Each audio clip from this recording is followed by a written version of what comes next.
भगवती राजराजेश्वरी भुवनेश्वरे नमः। शान्ताकारं भुजगशयनं पद्मनाभं सुरेशं विश्वाधारं गगनसदृशं मेघवर्णं शुभांगं लक्ष्मीकान्तं कमलनयनं योगविद्यानुगम्यं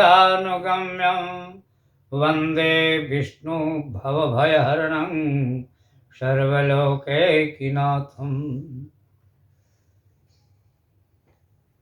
प्यारे मित्रों, आज मैं अपने इस चैनल पर आप सबों के समक्ष भक्त प्रहलाद का चरित्र का वर्णन कर रहा हूँ। भक्त प्रहलाद एक ऐसे परमपिता परमात्मा का भक्त जिनकी आचरण और जिनके नियम संयम को सुनकर के मानव समाज का बहुत कल्याण होता है, हो सकता है। इसलिए मैं आज आप सभी बांधवों, बंधुओं, भाइयों, माता पिता सबों के समक्ष आज मैं इस प्रसंग को रख रहा हूँ। आप इसे सुने और अपने जीवन में प्रहलाद के चरित्र को उतारने का संकल्प करें। भक्त प्रहलाद के पिता का नाम हिरण्यकश्यप था और हिरण्यकश्यप असुर था।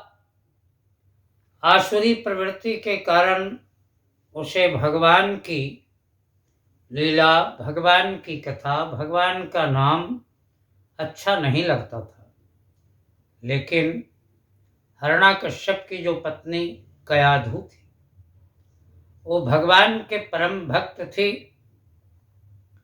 और भगवान से सदा ऐसी कामना करती थी कि हे प्रभु, हमारा विवाह तो एक ऐसे असुर समाज में हो गया, हमारा पति मिले, लेकिन आप ऐसा कृपा करें कि हमारे उद्र से एक ऐसा आपका भक्त जन्म ले कि मेरा जीवन और संसार का जीवन कृतार्थ कर दे, धन्य धन्य कर दे। प्यारे भक्तों,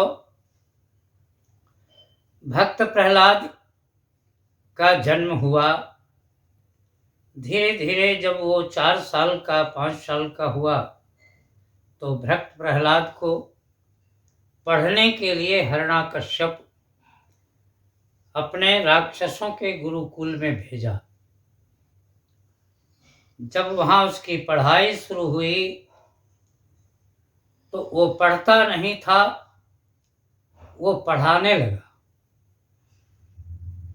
क्योंकि जब वो माँ के गर्भ में था तभी उसकी माँ भगवान विष्णु की आराधना करती थी और अपने पति से छिप करके आराधना करती थी और एक भक्त पुत्र को मांगती थी। भगवान एक भक्त वत्सल प्रहलाद जैसा पुत्र उनको दिए कयाधु को। प्यारे भक्तों, वो पाठशाला में जाके, विद्यालय में जाकर के और अपने सहपाठियों के साथ में किताब को, स्लेट को बजाए और बड़ी प्रेम से भगवान का भजन करे। हरे कृष्ण कृष्ण कृष्ण हरे हरे, हरे राम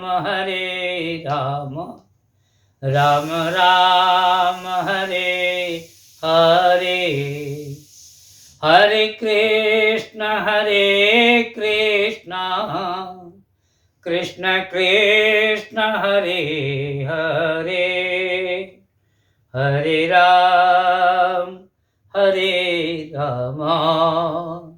राम राम हरे हरे।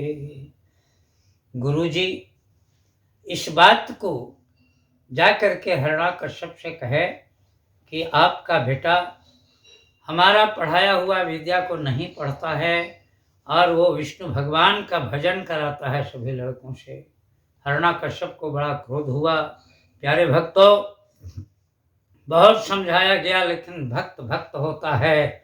उसके मन में भगवान की भक्ति थी, उसके मन में सांसारिक कोई पिता नहीं थे, परम पिता का ही वो पुत्र था, इसलिए भगवान का भजन करता था।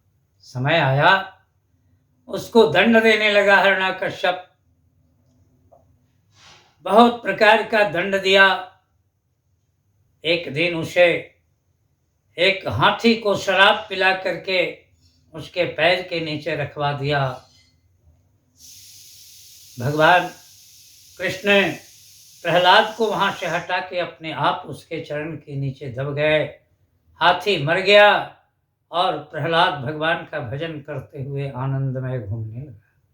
प्यारे भक्तों, इसी तरह एक दिन जब हर प्रकार का दंड दे करके थक गया हिरण्यकश्यप, तो जल्लाद को बुलाया और कहा कि ले जाओ इसको जंगल में और पहाड़ में जा करके इसको काट। ले गया, लेकिन वो सुंदर बालक को देख करके और वो कसाई भी द्रवित हो गया, जल्लाद भी द्रवित हो गया। कहा कि हमारा क्या बिगड़ता है इस बालक से, छोड़ दो इसको। इस जंगल में अगर कोई जीवा जंतु खा जाएगा तो ठीक है, बच गया तो भी ठीक है। छोड़ के चला आया। राजा से हिरण्यकश्यप से आके कह दिया कि हम मार दें उसको। फिर भजन करते करते प्रहलाद आए। अब समय ऐसा आया कि उसको दंड देने के लिए अपने राज दरबार के द्वार पर जो खंभा बना था उसमें रस्सी से बांध दिया और खड्ग हाथ में लेकर के, तलवार लेकर के कहा कि अब बताओ कि इस तलवार के आगे तुमको कौन बचाएगा, कहाँ तुम्हारा भगवान है।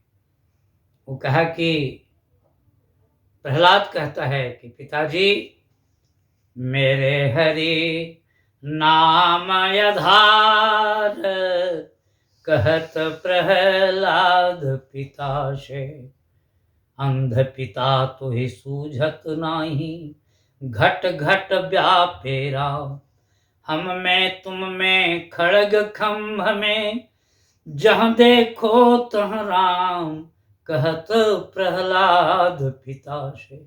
इतना कहा कि पिताजी, आपको दिखाई नहीं देता है, आप सांसारिक मद के अहंकार में अंधे हो गए हैं। हमारे भगवान हर जगह हैं। कड़कड़ा के खंभा फटा और नरसिंह रूप भगवान अवतार लिए।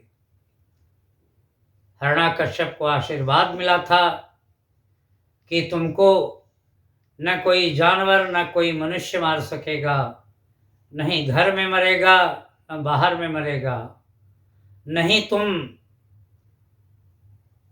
अस्त्र से मरेगा न शस्त्र से मरेगा, न जमीन के अंदर मरेगा न आसमान के अंदर मरेगा। ऐसा आशीर्वाद था। हिरण्यकश्यप अवतार लिए। भक्त प्रहलाद हाथ जोड़ करके खड़ा हुआ कि प्रभु, आप हमारे लिए इतना कष्ट किए नारायण, धन्य है आपकी कृपा।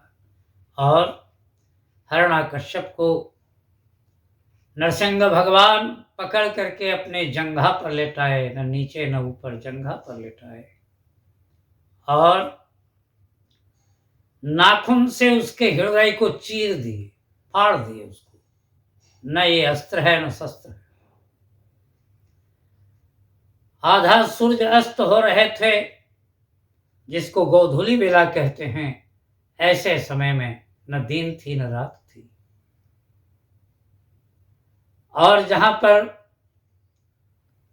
घर का द्वार होता है उस द्वार पर बैठ करके भगवान उसको मारे, न अंदर न बाहर, मध्य में।